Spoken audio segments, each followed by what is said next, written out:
Sabe, a gente sempre se depara com a ideia de autoridade, não é? Mas hoje a gente vai fundo no que acontece quando ela é confrontada. Vamos explorar isso através de 4 fontes bem diferentes, desde a queda de um reino inteiro até a sabedoria que cabe em uma única frase. Como se desafia o poder e qual é o preço disso?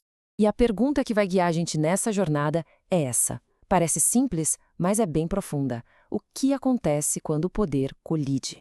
As respostas, como a gente vai ver, são bem complexas, variadas e às vezes super dramáticas. Então, para começar, vamos olhar a coisa de cima, sabe? A escala macro. A gente vai ver a história de uma nação inteira que resolveu peitar uma autoridade superior. E está tudo lá no livro de Reis. Olha só que loucura essa linha do tempo. Isso aqui mostra uma estabilidade tremenda. 4 reis num piscar de olhos. 3 meses. Aí 11 anos. Depois 3 meses de novo.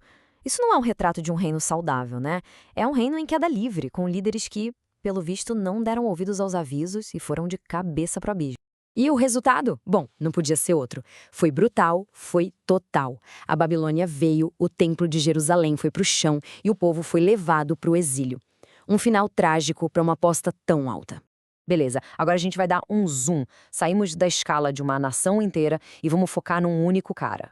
Um confronto tenso, um contra um conselho super poderoso. Aqui a briga não é com exércitos, é com a cabeça, com a astúcia. Para sacar a genialidade do que vai acontecer, a gente precisa entender o cenário. O lugar era o Sinédrio, tipo a Suprema Corte Religiosa da época. E o lugar estava rachado no meio por uma questão de fé. De um lado, os fariseus, que acreditavam na ressurreição. Do outro, os saduceus, que não acreditavam de jeito nenhum. Era um barril de pólvora, só esperando a faísca. E aí vem a jogada de mestre. Com uma única frase, o apóstolo Paulo acende o pavio. Ele nem tenta se defender das acusações, não. Ele muda o foco do julgamento inteiro para o único ponto em que os acusadores dele não conseguiam concordar. É simplesmente brilhante. E o que aconteceu? O caos se instalou na hora. O conselho virou uma briga interna, um acusando o outro. A tática do Paulo funcionou que foi uma beleza. Criou tanta confusão que o julgamento contra ele simplesmente parou. Não tinha como continuar. Ok, vamos dar um zoom out de novo. A gente saiu de um evento histórico bem específico e agora vamos para algo mais poético, universal. Uma declaração sobre a natureza da rebelião contra um poder divino, que a gente encontra lá no Salmo 2. Esse salmo é quase um roteiro de filme, contado em 4 atos. Primeiro, as nações se rebelando. Segundo, a resposta divina, que é descrita como um riso. Olha que interessante.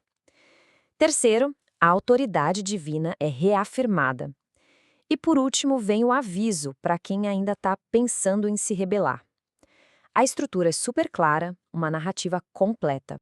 Logo de cara, a primeira linha já dá o tom de tudo. Ela meio que pergunta por que todo esse esforço? Por que essa conspiração toda, se no fim é em vão?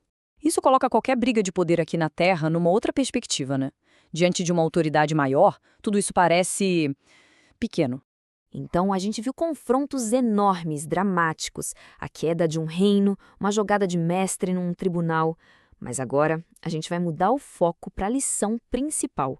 Uma sabedoria simples, super prática, que na verdade dá um novo significado para tudo que a gente viu até aqui. E é aqui que tudo se conecta. Depois de falar de reis, apóstolos, salmos, a lição se resume a isso. A verdadeira sabedoria num confronto não é sobre ter a resposta mais rápida, nem sobre ser o mais forte. É sobre ter a paciência, a humildade de ouvir primeiro. Beleza, vamos juntar as peças do quebra-cabeça agora. Como é que essas 4 histórias, que parecem tão diferentes, na verdade contam uma única grande história sobre poder e reação? Essa tabela aqui resume tudo de um jeito perfeito. Olha só. Em Reis, o confronto direto, de peito aberto, leva à destruição total. Em Atos, uma estratégia inteligente leva a um impasse, congela o jogo. No Salmo, a rebelião contra a autoridade máxima é vista como algo inútil, fadada ao fracasso. E em Provérbios, a pressa, a reação sem ouvir, é pura tolice e vergonha. Então, o fio que amarra tudo isso não é só o conflito em si. O ponto-chave é a resposta à autoridade. Seja um desafio cego, uma estratégia calculada, uma rebelião sem chance de sucesso ou uma sabedoria paciente, É a forma como se responde que define tudo. Isso tudo nos deixa com uma pergunta para pensar. Em qualquer conflito, seja grande ou pequeno, qual papel a gente acaba assumindo? O do rebelde, que bate de frente? O do governante, que impõe sua vontade? Ou o do ouvinte, que primeiro busca entender para depois agir?